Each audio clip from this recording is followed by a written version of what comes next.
Oh iya. Siap dulu ya. Oh siap. Kasih ini.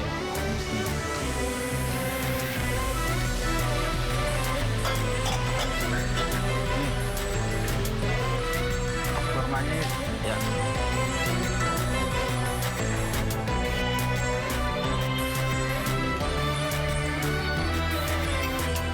ayo, bandel. Ayo. Ya, dan alhamdulillah pemirsa kita bisa menikmati momen berbuka puasa bersama dengan Wakil Menteri Haji dan Umroh dan Anzar Simanjuntak. Terima kasih nih Bang Wamen. Sama-sama Mas Yudi. Kita bisa buka bersama. Apa adanya. Ini udah Tapi istimewa ada ini. roti kan, ada Budapest. Wih, ini enak ini. Dari Legiami. Dari Legiami. Ini iklan. Tapi emang enak sih coba. Enak nih roti. Iya, iya. Ada pempek juga. Ada pempek, Tapi ya. Bang Wamen emang kalau buka puasa jarang langsung makanan berat, nasi. Biasanya buah. Oh, buah biasanya. Kalau dulu langsung nasi. Nah sekarang berubah, makan pelan-pelan dulu buah, kemudian ya buah-buah lah gitu. Tapi kalau Yudi empek-empek langsung dengan Legia Budapest. Iya, langsung yang manis, langsung kenyang dulu. Apalagi tadi habis lari. Oh iya. Minum tuh, wah langsung haus, Iya, pengen segera diiniin. Bang Wamen, ini kita juga sambil ngobrol-ngobrol juga ya, sambil buka puasa Iya. ini soal, lagi-lagi soal persiapan kita jemaah haji kita gitu. Iya. Kan kemarin tuh sempat viral tuh, rame tuh. Bang Wamen nyopot calon petugas haji, dan banyak yang bertanya soal kesalahan fatal apa sehingga harus dilakukan putusan tegas itu, Bang. Yang paling fatal itu berbohong ya. Berbohong. Misalnya dia ngaku ada MCU-nya sehat, tapi kemudian setelah dicek ulang dia tidak sehat. Misalnya TBC. TBC itu berbahaya untuk petugas haji karena bisa menular kan. Makanya kemudian kalau terkait dengan itu langsung di take out, dicopot. Dan itu adalah keputusan teman-teman instruktur. Jadi kita punya tim instruktur yang kita serahkan sepenuhnya kepada tim instruktur dipimpin oleh Kolonel Muktiono gitu. Dan mereka yang setiap saat melakukan evaluasi. Misalnya ada juga yang ditemukan ternyata dia di absen ada. Di absen ada, tantangan. Iya, tantangan gitu. Ternyata nggak pernah hadir. Nggak pernah hadir? Nggak pernah hadir. Jadi akhirnya, nah ini kecurangan-kecurangan. Jadi seolah-olah ada 1.600 itu kemudian tidak terpantau. Ternyata terpantau oleh petugas. Kemudian itu dicopot. Ada yang kemudian juga ternyata penyakit jantung. Kemudian itu terpaksa di take out lah ya. Selebihnya ada indisipliner segala macam. Ada total kalau saya tidak keliru ada 22 orang. 22 orang itu yang kemudian di take out dari proses pelatihan. Jadi pelatihan itu bagi kami adalah proses seleksi juga, Mas Yudi. Jadi siapa yang layak, siapa yang tidak layak, siapa yang punya komitmen, siapa yang tidak punya komitmen juga bisa dilihat dari proses diklat selama 20 hari plus 10 hari lagi itu online. Itu kan multi usia ya, Iya. macam-macam usia ya. Maksudnya saya ngelihat apa ya kayak pendidikan semi militer berlebihan nggak kalau bilang? Iya memang semi militer. Bahkan saya disebutkan beberapa pihak kritik ini pelatihan kok semi militer. Saya bilang memang semi militer begitu. Kenapa? Karena saya ini menghindari karena saya mantan di Kemhan juga ya. Saya melihat ada di publik itu ada military phobia. Jadi seolah-olah kalau dari militer itu jelek gitu loh. Padahal yang mau kita ambil adalah nilai-nilai baik, kebiasaan-kebiasaan baik dari militer. Misalnya disiplin, kemudian rentang komando jelas, kemudian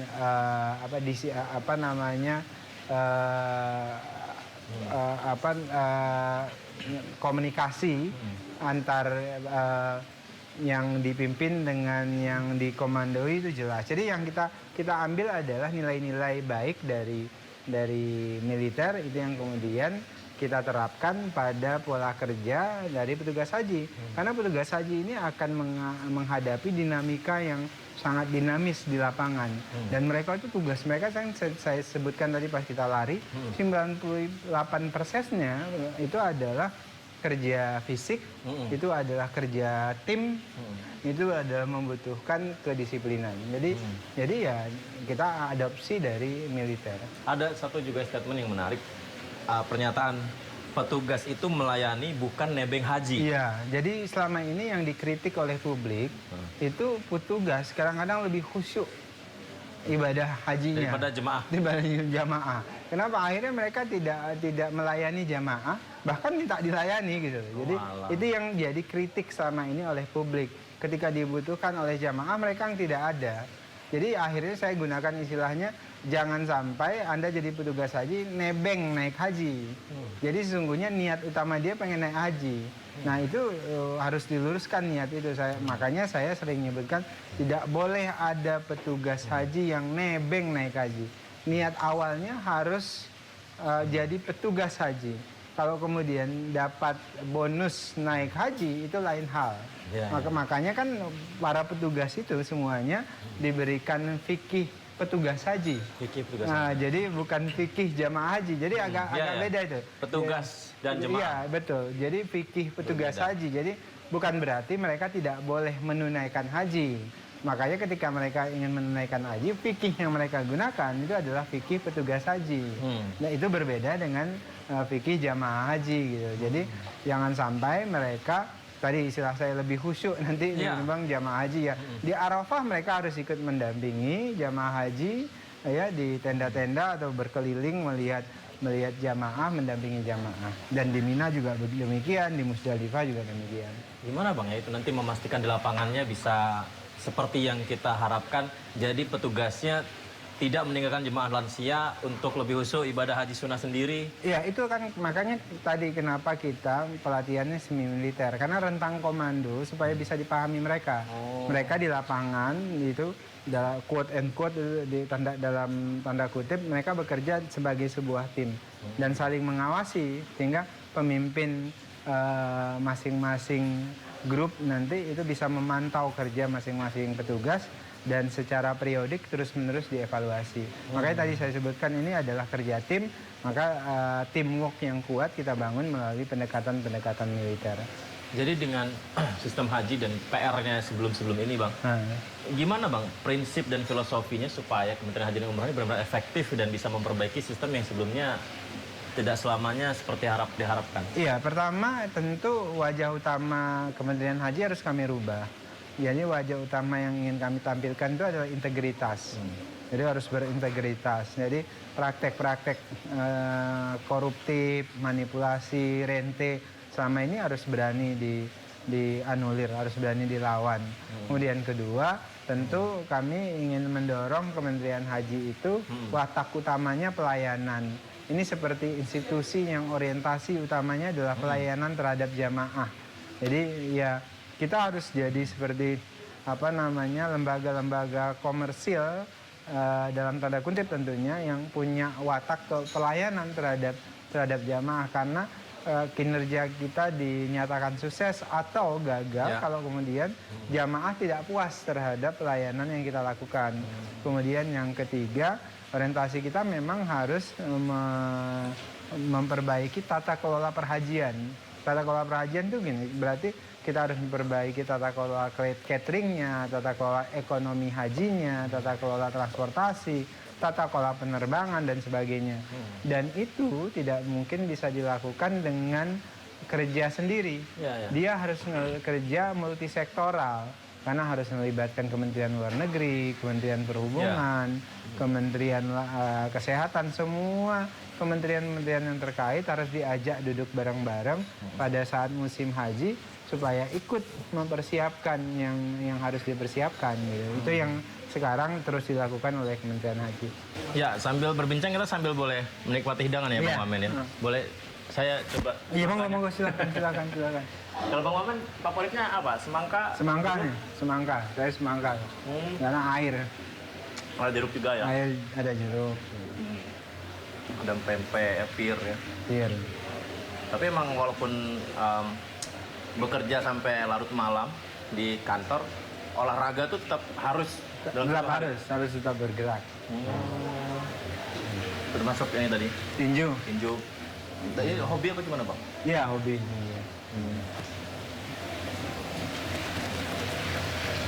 Kita Habisin dulu. habis dulu ya.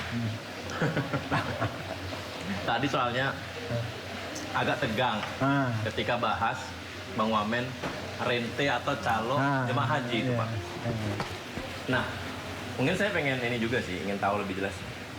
Celah yang paling kerap menjadi potensi rente calo jemaah haji mana aja, Bang? Hampir semua proses. Hampir semua proses? Iya, semua proses itu pasti ada celah rentenya, ada celah manipulasinya. Dari mulai misalnya Dari proses mulai dari penetapan kuota. penetapan kuota. Kuota itu misalnya bisa apa namanya dulu kalau datanya tidak baik, tidak benar, ya itu bisa dipermainkan. Bisa misalnya yang mereka yang tidak berhak berangkat itu bisa berangkat. Kemudian yang berhak berangkat bisa tidak berangkat dan macam-macam. Dan itu bisa dibuat transaksinya kan. Orang pengen dipercepat naik hajinya, ada transaksinya dan segala macam. Transaksi tambahannya. Iya, kuota itu. Dan, orang yang nggak ngantri tiba-tiba bisa berangkat.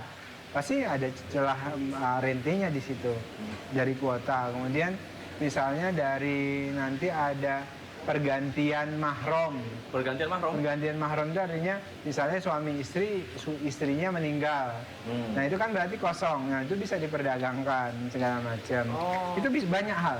Kemudian kalau di pengadaannya misalnya catering, kemudian akomodasi perhotelan, semuanya banyak hal. Banyak semua proses itu pasti ada celah-celah rentenya. Nah disitulah saya sering sebutkan tidak mudah ternyata ngurusin haji, banyak kartelnya di semua sisi. Nah itulah yang kami secara perlahan bersama dengan Pak Menteri itu memastikan supaya prosesnya bersih. Walaupun terus terang kami akui itu tidak mudah karena kami berdua, Pak Menteri, saya orang baru di perhajian. Ya.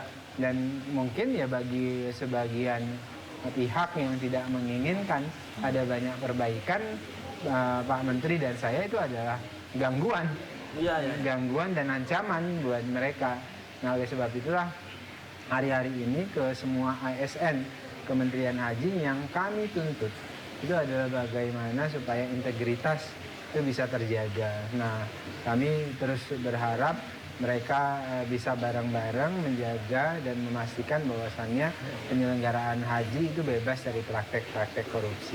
Berarti berlebihankah kalau bilang begini, ada pemain yang sudah terlalu nyaman dengan cara yang seharusnya tidak demikian? Iya, banyak sekali. Itulah kenapa saya sebutkan kartel. Saya nyebutnya kan kartel haji karena memang puluhan tahun mereka bercokol di situ dan mereka mendapatkan kebermanfaatan yang luar biasa besar. Dan itu dana umat berarti, iya, Pak Wamen, ya? betul dana umat dan potensi ekonomi umat itu yang dimanfaatkan oleh mereka-mereka yang saya sebut sebagai kartel haji. Dan tentu ketika Gus Irfan dan saya masuk di perhajian berusaha untuk melawan praktek-praktek itu, pastilah kami jadi ancaman serius. Dan kalau kemudian ada perlawanan, ada upaya mendegradasi saya dan Gus Irfan, itu ya sudah kami serahkan sepenuhnya kepada Allah Subhanahu wa taala. Kami sepenuhnya bekerja maksimal untuk kebaikan jamaah, itu aja. Kalau di Kemenhad sendiri, selain mempersempit ruang oknum-oknum ini dan memberikan fasilitas terbaik kepada jemaah kita, apakah juga memfasilitasi untuk langkah hukum untuk... Oh iya, kita kan punya Direktur Jenderal Pengendalian Haji dan Umroh. Itu nanti banyak menerima pengaduan-pengaduan dari jamaah yang tertipu, yang dimanfaatkan oleh pihak-pihak travel misalnya atau pihak-pihak tertentu yang menyebabkan kerugian cukup besar buat mereka. Nah mereka yang akan melakukan langkah-langkah yang diperlukan termasuk langkah hukum. Laporan itu kemana Bang kalau jemaah ada? Ke Direktorat Jenderal Pengendalian itu. Jadi bisa langsung ke Kementerian Haji, juga bisa ke hotline-nya. Nanti mereka yang akan melakukan tindak lanjut. Itu jaminan keselamatan seperti apa? Kadang-kala juga. Ya sepenuhnya dijamin ya. Nanti kan kalau kemudian itu ada tindakan pidana, maka yang akan nangani adalah pihak kepolisian. Berarti sistem ini kekeliruan dalam proses ini, apakah diketahui ketika akhirnya terbentuk Kemenhad atau ini sebenarnya sudah disadari dari lama, Pak? Saya pikir banyak orang yang sudah sadar ya, tapi kemudian kan melawan satu istilah saya itu kartel haji itu nggak mudah, karena kekuatannya pasti besar, kapasitas finansialnya juga besar begitu, dan itu terkait dengan banyak pihak sehingga ya tidak mudah untuk dirubah.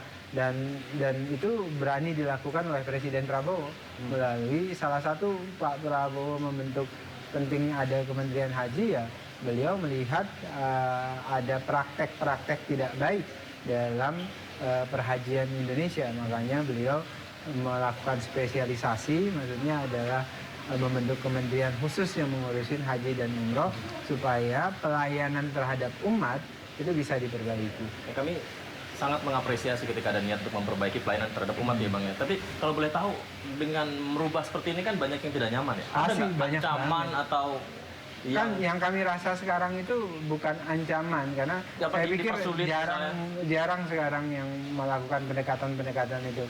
Yang dilakukan itu adalah mendegradasi karakter. Jadi membunuh karakter. Misalnya Anda perhatikan di TikTok banyak akun-akun palsu yang kemudian misalnya fitnah Pak Menteri Gus Irfan, fitnah saya, itu banyak sekali.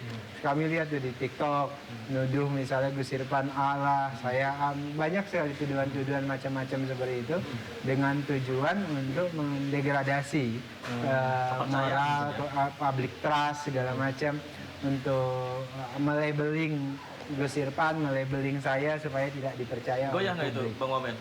Kalau ada perlawanan itu berarti kami sudah di jalur yang benar, kira-kira gitu. Dan saya sudah banyak ngalami hal-hal seperti itu.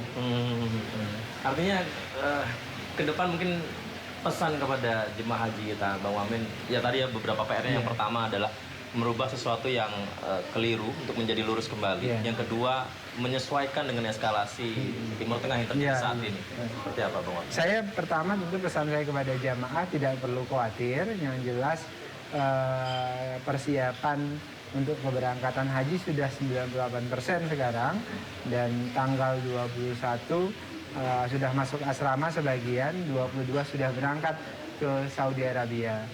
Kedua, tentu orientasi dari pemerintah, dalam hal ini Presiden Prabowo Subianto, itu adalah keselamatan jamaah haji, ada keselamatan warga negara Indonesia.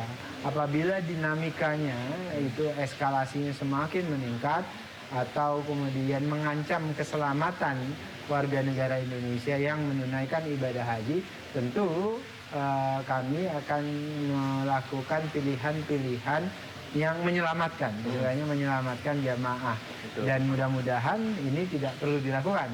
Kemudian yang ketiga, kami cuma berharap agar momentum pelaksanaan ibadah haji di 2026 dan 2026 ya, 1447 ini bisa jadi momentum diplomasi. Jadi kan haji itu ada pesannya ya. Pesan haji itu adalah pesan kesetaraan antar manusia. Karena pada saat khutbah wada'nya Rasulullah Muhammad SAW itu adalah menyampaikan pesan bahwasannya kesetaraan umat manusia itu adalah nilai-nilai Islam. Bangsa Arab tidak lebih tinggi dibandingkan dengan bangsa-bangsa lainnya. Semuanya setara. Kemudian anti kekerasan itu adalah nilai-nilai yang disuarakan haji. Perlindungan terhadap perempuan itu adalah nilai-nilai yang disampaikan oleh Rasulullah ketika beliau menyampaikan khutbah wada'nya. Jadi ibadah haji itu adalah ibadah salam, ibadah yang menebarkan perdamaian, menebarkan kesetaraan, menebarkan sikap anti kekerasan. Dan mudah-mudahan pesan ini bisa sampai kepada negara-negara yang sekarang sedang berperang.